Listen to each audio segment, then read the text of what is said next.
Herkese merhaba, kanalıma hoş geldiniz. Bugün sizlerle tasarımı bana ait olan, Instagram'da sürekli paylaştığım iki renkli çantam vardı. O satıldı, ön tanıtımı onunla yapamıyorum. Ona çok benzer, yine aynı modelle, sadece renk farkı olan bu çantamla yapacağım. Yine onun görselini de videonun tanıtım kapak fotoğrafına da koyacağım. Bunun yapımı çok istendi benden. Ben çok severek çalıştım ve gerçekten çokça talep gören bir model. Kesinlikle yapmanızı tavsiye ediyorum. Şöyle özel taban çalıştım. 37 ya da 38 santimlik olması lazım. Bu özel tabanlarla çalıştım. Çok güzel duruyor bakın. Çantam oldukça büyük ve geniş bir çanta. Hemen size bunun ölçüsünü verecek olursam şöyle. Ben bunu Milano rafya ile çalıştım bu arada. İki renk Milano rafya ile çalıştım ve tek kat çalıştım. Birazdan bunun yerli rafya ile çalışacağız. Çünkü yerli rafyalarla da ya da herhangi bir rafyayla normalde kağıt iplerle ya da koton iplerle bu model bu kadar güzel olmuyor. Onu söyleyeyim. 43-44 santim çantamın eni. Çantamın boyunu da şöyle sizlere tabandan itibaren tam ölçü verecek olursam da 37 santim boyu var. Çantam bu şekilde. Hemen yapımına geçelim istiyorum. Tabii çantam astarlanacak. Bir sürü astarlanacak çantam var. Yine astar gelecek. Çıt çıt gelecek. Çanta saplarım Asil Hobi çanta evinden. Yine gerçekleri kullandım. Çok güzel bir model. Hadi hep beraber çantamın yapımına geçelim. Şimdi şunu da belirtmek istiyorum. Ben burada şerit şeklinde sıralar ekledim çantama. Şimdi yapacağım çantamda tek renk kullanacağım. Tek renk yapacağım ama size bu sıraları nasıl eklediğimi de göstereceğim. Ya da iki renkli yapmıştım. Diğerinde yarısını koyu kahve yapmıştım. Yarısını açık kahve yapmıştım. Ben burada tek kat kullandım. Milano rafyanın formu bir tık ince olduğu için böyle güzel oldu. Çok beğendim. Ama bir tık ince geldi. O yüzden yerli rafyaya geçiş yaptım ben. Milano rafyada çalışırsanız çift kat daha güzel olacaktır ama tek katta gerçekten çok güzel bir hasır formu verdi bu şekilde. Haydi yapımına geçiyoruz. Çok güzel bir yerli rafya keşfettim hemen.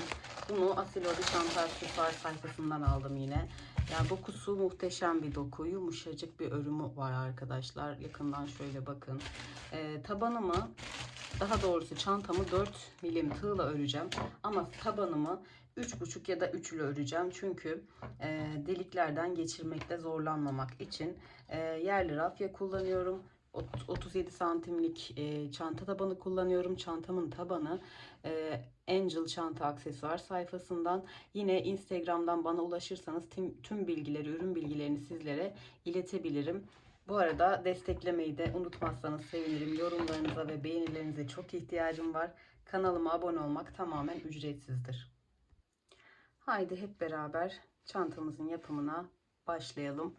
Bismillahirrahmanirrahim diyelim, başlayalım. Bu model çok istendi yapımı. Bir zincirle şöyle ipimi sabitleyeceğim. Bu yerli rafyanın dokusuna ben bayıldım. Gerçekten hem sağlam hem de böyle farklı bir kadifemsi bir tonu var diyebilirim. Dokusu pardon. Şimdi çantamın tabanında klasik taban arttırmaları yapmayacağım ben. Çünkü tabanımın olabildiğince yukarıya doğru genişlemesini istiyorum. O yüzden ben arttırmalı yapıyorum. Ve kasmasını, toplanmasını istemediğim için bu ölçüleri yapıyorum. Sizler de tabi bildiğiniz taban ölçüleriyle başlayabilirsiniz ama ben farklı yapıyorum. Bunu da söyleyeyim. 3 milim tığla başlayacağım. Daha sonra 4 milimlik tığa geçeceğim. Sadece tabanda 3 milim kullanıyorum. Şimdi burada bir tane, bunu saymıyorum, sabitlemek için ipimi üstüne attım. Hepsini tek seferde çıkarıyorum. 1 2 3 4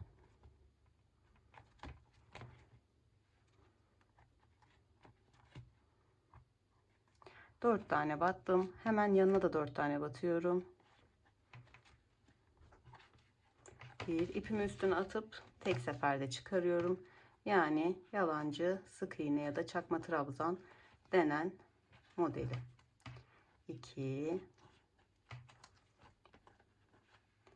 3, 4. Şimdi 2 taneye 4 battım. 2 taneye 3 batacağım ve şu tam kenardaki 2 taneye de 4 batacağım. 1 3 4 3 4 diye sadece bunu köşelerde yapacağım. Geri kalan tüm kısımlara 3 batacağım. Sadece bu köşede ve bu köşede arttırmalarımı yapacağım kazmaması için. Şimdi 3 tane batıyorum. 1 2 3 1 2 3. Hemen devam ediyorum. 2 taneye 4 tane batacağım. Tam köşeye gelen noktaya. Aralarda zincir çekmiyorum tabanımın. 1 2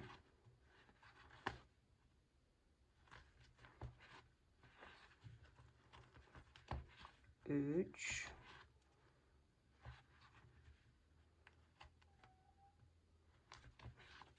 ve 4. 4 3 bir tane daha dörtlü yapacağım.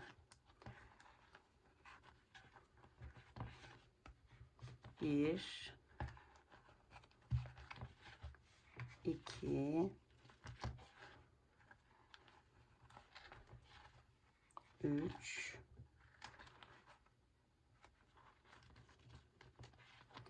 ve 4. Bu şekilde. Şimdi geri kalan hepsini üçer tane yalancı sık iğne yapıyorum. Burayı artık anlatmama gerek yok. Hepimiz anladık diye düşünüyorum. Köşeye geliyorum. Bakın bunun hemen karşısındaki noktaya 4 4 3 3 4 4 3 3 4 4 şeklinde batıyorum. Geri kalanların hepsini 3 yapıyorum. Bu köşede dörtlü başlamıştık tam orta kısımda. Ne yapıyorum? 4 4 3 3 yapıp buraya kadar örüp hemen geliyorum. Evet hanımlar, dediğim gibi sıramın sonuna kadar arttırmalarımı yaparak geldim. Ne yaptım? Köşelerimde en orta kısma şuradan göstereyim. 4'er battım. Üçer battım. Daha sonra 2 tane daha 4'er battım. Yine aynı köşede aynı işlemleri yaptım. Başlangıçta da yapmıştım. Yine burada 4 4 battım. 3 3 battım. Şimdi sıramın sonuna geldim. Burada şöyle ilk yaptığım sık iğneye bir ilmek kaydırma yapacağım. Burada artık modelimize direkt başlayacağız. Spiral şekilde döneceğiz. Bu ilmek kaydırmayı sadece ilk sırada yaptım. Şimdi burada bir de tığımı değiştiriyorum. Modelim yani rafya iple yaptığım için 4 numara benim için daha iyi olacak. Şimdi modelimizi hemen gösteriyorum. Bir tane sık iğne atlıyorum. İkinci sık iğneye giriyorum ve buraya bir sık iğne yapıyorum. Daha sonra dönüp tekrar atladığım sık iğneye, tığ farkından dolayı bir tık bu sırada zorlanabilirsiniz. Kalın gelebilir tığ.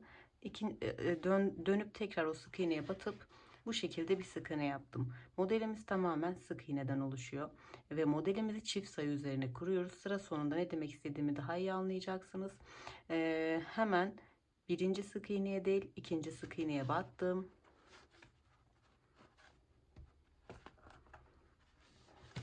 Burada sık yapmamıza gerek yok. Tekrar dönüp atladığım sık iğneye batıyorum. Zor görünüyormuş gibi olabilir ama tığ farkından dolayı ilk sıram böyle bir tık zorlayacak beni. Birinci sık iğneye atlıyorum. İkinci sık iğneye batıyorum. Tekrar dönüp atladığım sık iğneye de bir tane sık iğne yapıp biraz gevşettikten sonra sık iğnemi tamamlıyorum. Hemen tekrardan bakın. Bir sık iğne atlıyorum. İkinci sık iğneye gidiyorum. Tekrar dönüyorum. Atladığım sık iğneyi de bu şekilde yapıyorum. Bir sık iğne atlıyorum. İkinci sık iğneye batıyorum. Dönüp tekrar atladığım sık iğneye sık iğne yapıyorum. Bir sık iğne atlıyorum. Bir sonrakine sık iğne yapıyorum. Biraz gevşetiyorum ve çıkarıyorum. Ve tekrar dönüp atladığım sık iğneye girip bir tık gevşettikten sonra bu şekilde yapıyorum. Sıra sonuna kadar bu şekilde yapıyorum. Buradaki işlemi göstereceğim. Daha sonra zaten spiral şekilde modelimizi kaydırmadan döne döne yapacağız. Hemen yapıp geliyorum. Evet arkadaşlar, sıramın sonuna geldim. Çok pardon. Dediğim gibi modelimiz çift sayı üzerine kurulu olduğu için son sırada 1, 2 ya da 3 tane kalabilir. Bakın bu şekilde benim 1, 2, 3 tane kaldı. Ne yapıyorum? İkinciye battım. Dönüp atladığıma tekrar battım. Burada bir tane fazla kaldı ama bu önemli değil. Bunu arada yutacağız. Çünkü sayımızın çift olması gerekiyor. Şimdi yeni model kurarken bunu görmeyin. Bu aradaymış gibi görün. Yeni model kurarken hep bu nohutun üzerinden değil de hemen yanındaki şu sık iğneden, yani onun ilk sık iğnesinden. Bu dönüş sık iğnemiz, bu ilk sık iğnemiz. Bunun üzerine yaparsanız bu kabarcıklar, nohutlar diyelim, kaya kaya gidecektir. Yani eşit olmayacaktır. O yüzden bu son kalanı görmüyoruz. Bir sonraki sırada artık fazlalık olmayacak zaten. Bunun üstünden başlamıyoruz modele. Zaten artık birleştirme tekniği de yapmıyoruz. Hemen ne yapıyorum? Bir sık iğne atladım. Bunu görmüyorum. Bir sık iğne atladım. İkinci sık iğneye battım. Dönüyorum tekrardan. Bu şekilde modelimi yapıyorum. Hemen bir sık iğne atlıyorum. İkinci sık iğneye dönüyorum. Atladığım sık iğneye tekrardan batıyorum. Artık modelimiz spiral şekilde kendi kendine oluşacak. Bir sık iğne atladım. Bakın artık otomatikman bunun üstünden değil diğerinden devam edecek. Bir sık iğne atladım. İkinciye geldim ve döndüm. Tekrardan aldım.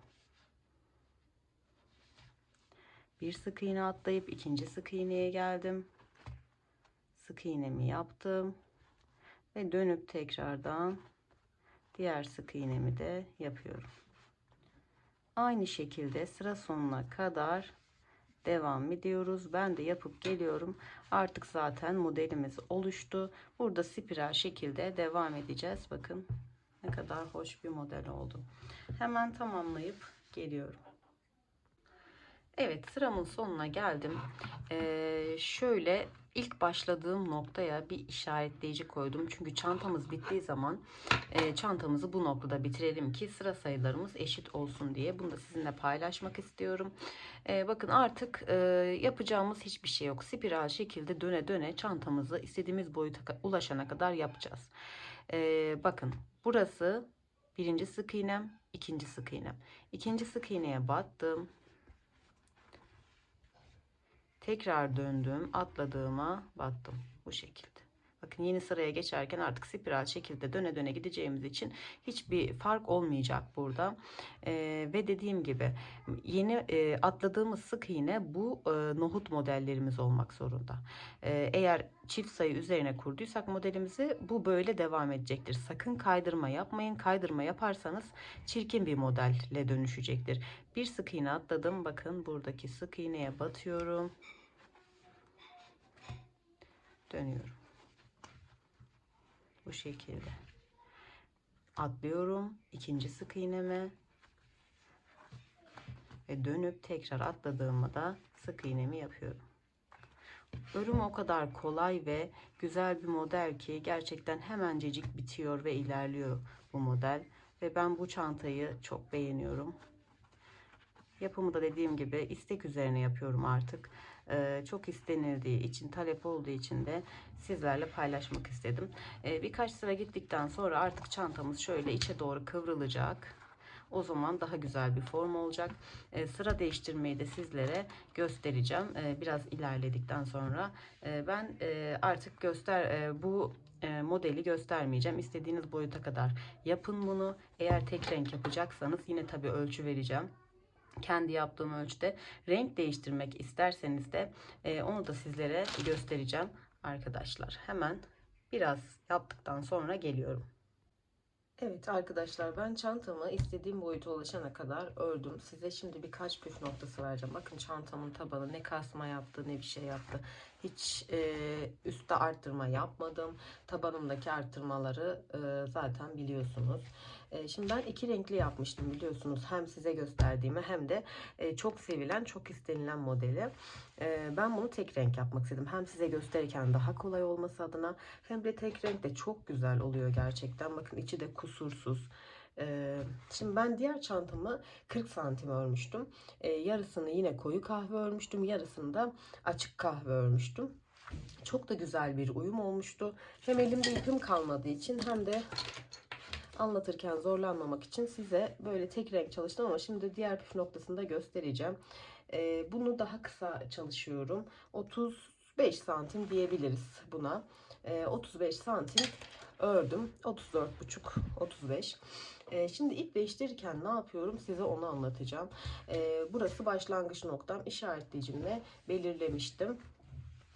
Başlangıç noktama geldiğimde hemen şöyle şurada bir ilmek kaydırma yapıp ipimi koparıyorum arkadaşlar.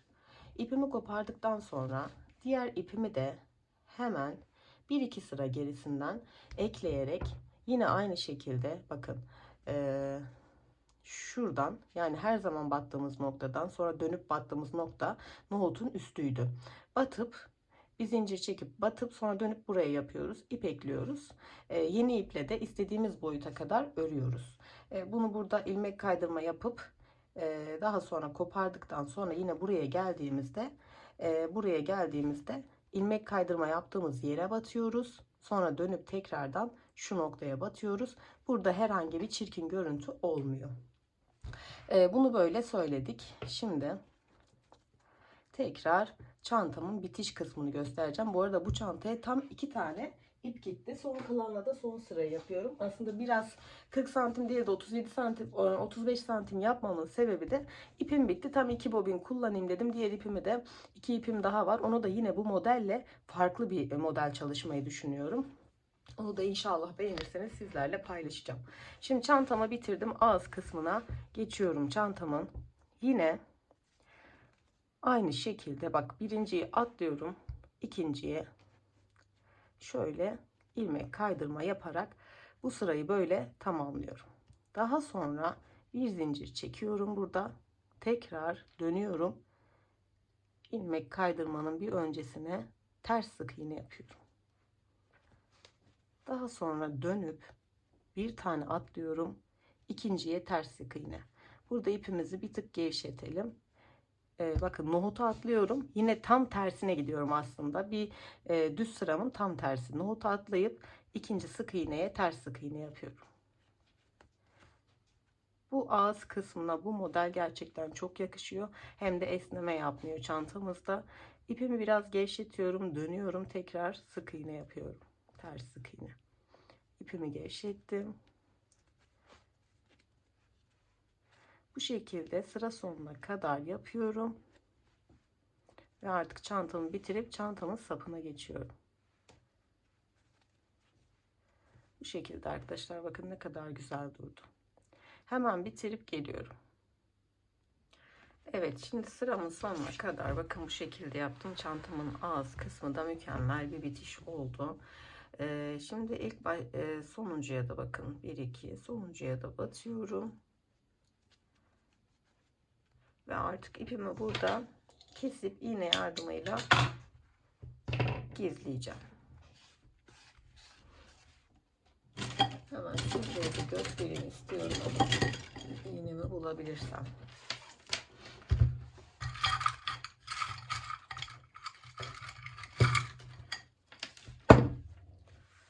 Gürültüden dolayı özür dilerim. Şöyle. Şimdi bunu ilk yaptığıma şöyle birleştireceğim. Ki burada çirkin görüntü olmasın. Tekrar şöyle öne geldim. Ve tekrardan arkadan öne gideceğim. Şu noktayı eşitlemek için. Ve yine arkaya gidip ipimi burada gizleyeceğim. Şöyle içten ipimi dik saklayarak yürüteceğim. Bu şekilde yapıp bitiriyorum çantamı. Şimdi çantam için ilk çantamda kullandığım saplardan kullanacağım. Şu an elimde yok. Hemen onu bulup dikeceğim. Çok basit bir şekilde aslında dikeceğim. Yine öbüründe ilk başlangıçta gösterdiğim gibi gerçekleri sap kullanacağım. Her zaman aldığım yerden.